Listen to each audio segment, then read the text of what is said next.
सोचिए, एक ऐसा प्राचीन मंत्र जिसका मकसद मौत से बचना नहीं बल्कि मौत के डर को जीतना है। आज हम इसी महामृत्युंजय मंत्र के गहरे अर्थ को समझने की कोशिश करेंगे। ये एक ऐसी प्रार्थना है जो हमें डर से आज़ादी और सही मायनों में आध्यात्मिक स्वतंत्रता का रास्ता दिखाती है। चलिए पहले इस मंत्र को सुनते हैं। ओम त्र्यंबकम यजामहे सुगंधिम पुष्टिवर्धनम उर्वारुकमिव बंधनान मृत्योर्मुक्षीयमामृतात्। सुनने में कितना शक्तिशाली है ना? पर इस प्राचीन प्रार्थना का असल मतलब क्या है? ये सिर्फ कुछ शब्द नहीं है, इसके पीछे एक बहुत गहरा दर्शन छिपा हुआ है। तो इस मंत्र की असली ताकत को समझने के लिए हमें इसे शब्द दर शब्द मतलब परत दर परत खोलना होगा। चलिए देखते हैं कि हर हिस्से में क्या ज्ञान छिपा है। तो शुरुआत होती है ओम त्र्यंबकम यजामहे से। इसका मतलब है हम उन त्र्यंबकम यानी 3 आंखों वाले की पूजा करते हैं। और ये जो 3 आंखें हैं ना, ये कोई साधारण आंखें नहीं हैं। ये वो दृष्टि है जो समय के भी पार देख सकती है। भूत, वर्तमान और भविष्य सब कुछ एक साथ। ये हमारी आम समझ से बिल्कुल परे है। फिर आता है सुगंधिम पुष्टिवर्धनम, यानी वो जो सुगंधित हैं और जो पोषण को बढ़ाते हैं। अब यहाँ सुगंध का मतलब सिर्फ अच्छी महक नहीं है। ये एक ऐसी दिव्य मौजूदगी है जो हमारे जीवन को कह सकते हैं कि ऊपर उठाती है, हमें अंदर से हील करती है, मजबूत बनाती है। और अब हम पहुंचते हैं इस मंत्र के फिलोसॉफिकल हार्ट तक, इसकी आत्मा तक। वो हिस्सा है उर्वारुकम इव बंधनान। इसका मतलब है जैसे एक पका हुआ खीरा अपनी बेल से अलग हो जाता है।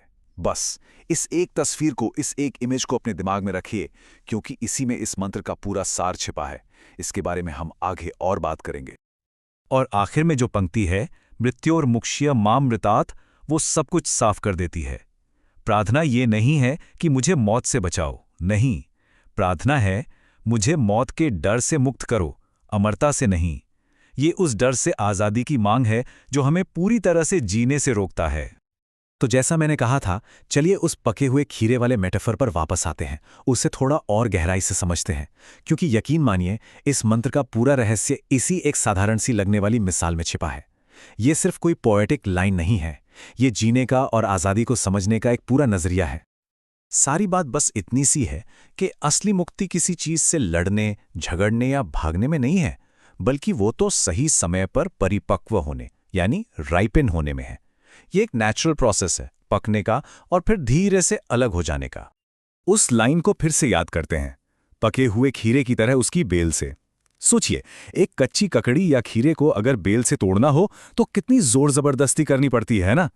लेकिन वही खीरा जब पूरी तरह पक जाता है तो वो बस एक हल्के से इशारे से, बिना किसी मेहनत के, खुद ब खुद अपनी बेल को छोड़ देता है। बस यही है वो मुक्ति जिसकी बात ये मंत्र कर रहा है।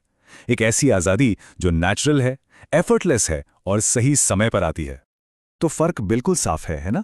एक तरफ है जबरदस्ती का अलगाव, जिसमें लड़ाई है, संघर्ष है, भागने की कोशिश है, और दूसरी तरफ है एक नेचुरल रिलीज, एक सहज मुक्ति, जिसमें जीवन को उसकी पूरी क्षमता तक जिया जाता है, ताकि जब वक्त आए तो बिना किसी तकलीफ के, बिना किसी संघर्ष के आगे बढ़ सके। ये मंत्र हमें इसी दूसरे रास्ते पर चलने के लिए कहता है। अच्छा, ये तो हुई फिलॉसफी की बात, पर सवाल ये है कि इस गहरे ज्ञान को हम अपनी डे टू डे लाइफ में, अपनी जिंदगी में कैसे उतार सकते हैं? तो चलिए अब इस मंत्र के प्रैक्टिकल साइड पर आते हैं। देखिए, इस मंत्र का जाप कई मकसदों से किया जाता है। कई लोग इसे हीलिंग और प्रोटेक्शन के लिए एक बहुत पावरफुल टूल मानते हैं। ये मन को स्थिरता देता है, मुश्किल हालात में हिम्मत देता है और हमें हमारी अपनी अंदरूनी ताकत से जोड़ता है। और सबसे बढ़कर, जैसा कि हमने बात की, ये मृत्यु के भय पर काबू पाने का रास्ता दिखाता है। हाँ, और आपने अक्सर सुना होगा 108 नंबर के बारे में। पारंपरिक तौर पर इस मंत्र का 108 बार जाप किया जाता है ताकि इसका असर और भी गहरा हो। ये जो रेपिटेशन है ना, ये हमारे मन को फोकस करने में मदद करता है और हम मंत्र की एनर्जी को धीरे धीरे अपने अंदर एब्जॉर्ब कर पाते हैं। और इसकी प्रैक्टिस शुरू करना कोई मुश्किल काम नहीं है, बहुत सिंपल है। सुबह या शाम को कोई शांत कोना ढूंढ लीजिए और आराम से बैठ जाइए।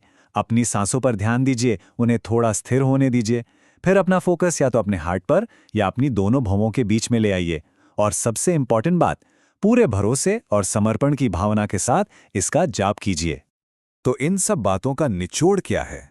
ये मंत्र हमें असल में किस तरह की आज़ादी की तरफ ले जा रहा है? और ये जो शब्द है अमरता, इमॉर्टैलिटी। ये मंत्र उसके मायने को कैसे पूरी तरह बदल देता है।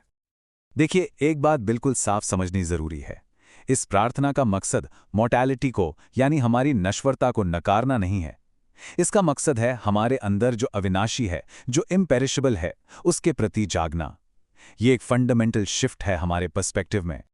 तो यहाँ अमृत का मतलब ये नहीं है कि हम कभी मरेंगे ही नहीं, इसका असली मतलब है उस डर से आज़ाद हो जाना जो हमें खुलकर जीने नहीं देता, और साथ ही उस डेथलेस रियलिटी में, उस शाश्वत चेतना में स्थिर हो जाना जो असल में हम हैं। तो आखिर में ये मंत्र एक टूल है, एक जरिया है ये रियलाइज करने का कि सच्ची अमरता कोई ऐसी चीज नहीं जो हमें भविष्य में मिलेगी, वो तो यही है, इसी पल में। हमारे अंदर जो मृत्युहीन सच्चाई है उसे बस जान लेना है।